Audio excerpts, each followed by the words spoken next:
On the night of December 15, 1900, the steamer SS Arctur was fighting its way through a winter storm in the North Atlantic.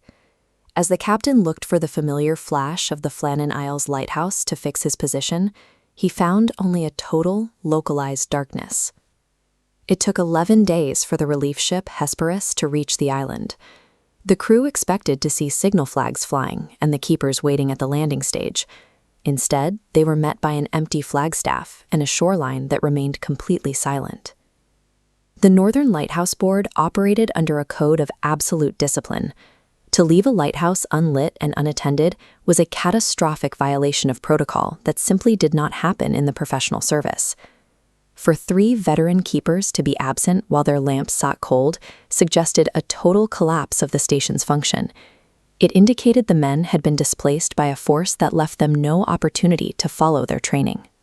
Eilean Mòr is a massive hulk of rock rising nearly 300 feet from the Atlantic. Its geography is defined by sheer cliffs that drop vertically into some of the most violent waters in the British Isles. The keepers, James Ducat, Thomas Marshall, and Donald MacArthur, were veterans used to the physical toll of the island.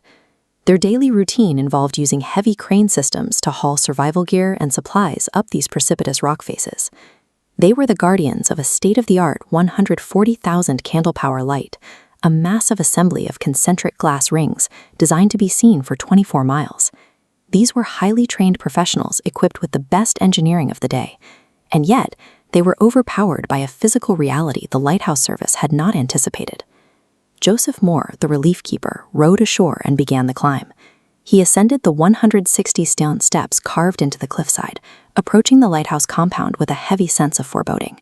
At the summit, he found the compound gate and the main entrance door both securely closed. Inside, the building was entirely deserted. The living quarters were in a state of eerie preservation. The keepers' beds were left unmade, and every clock in the building had wound down and stopped. There were no signs of struggle. The lamps were cleaned and trimmed, the oil fountains were full, and the kitchen was tidy, evidence that the men had calmly completed their morning chores on December 15th. In the hallway, Moore checked the gear. James Ducat and Thomas Marshall's waterproof oilskins were missing from their pegs, but Donald MacArthur's heavy coat remained behind. For a professional keeper, venturing into an Atlantic winter storm without a coat was an act of desperation. It suggested that whatever drew MacArthur outside happened with enough speed to override his most basic survival instincts. Superintendent Robert Muirhead arrived on December 29th to begin the formal investigation. He moved past the orderly interior of the lighthouse to examine the island's perimeter for physical clues. At the west landing, the most exposed side of the island, he found evidence of staggering violence.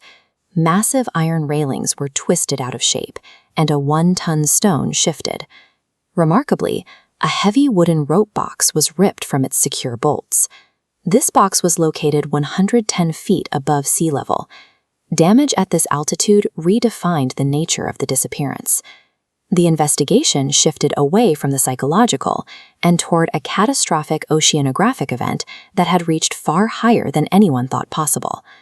The geography of Eilean Mòr features narrow, deep gullies called geos, carved directly into the rock face. When an oceanic swell enters one of these narrow rock crevices, the water is compressed and forced to explode vertically.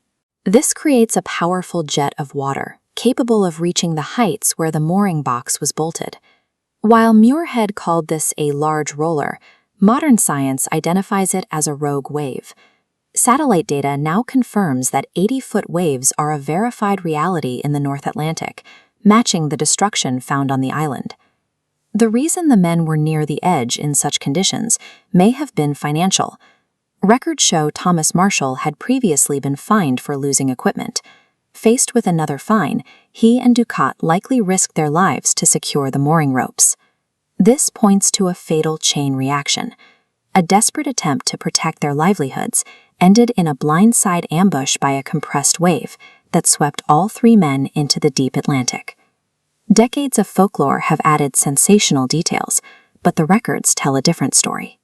The lurid logbook entries describing the men weeping and praying were later inventions. The actual logs show nothing but methodical, professional data. If MacArthur had indeed seen his colleagues in peril and rushed to their aid, the state of the building creates a significant inconsistency. To have reached the cliffs, he first secured the kitchen door, the main station entrance, and the outer gate. Science can explain the lethal mechanics of the waves and the pressure of the geos, but the image of those meticulously closed doors ensures that Eilean Mòr remains a chilling monument to the unknown.